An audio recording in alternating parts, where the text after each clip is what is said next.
快嘅樂段點樣拉呢？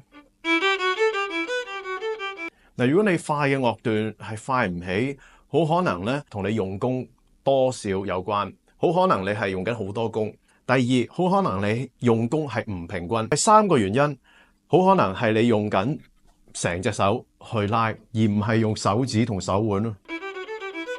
呢個用功嘅多少同有冇換弦係冇關係嘅，可以有換弦之餘，仍然係用好少功，仍然係用手指手腕。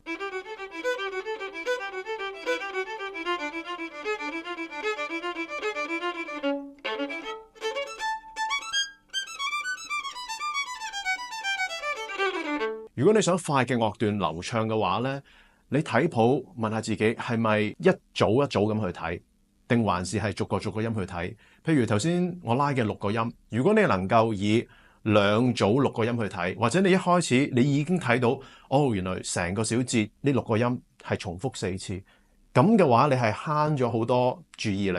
你知道第一個小節，或者你知道第一組係邊6個音，哦，跟住你就可以去睇下一個小節。唔好低估你睇譜嘅能力，你係可以一次過望成個小節，至少望乜嘢呢？望到有冇啲 pattern 係重複嘅，譬如第8小節呢個 mi so fa la so mi ti so fa la so mi ti so fa la so mi，你會發覺咧，你係望每一組嘅第一個音，因為嗰個音先至係會轉變。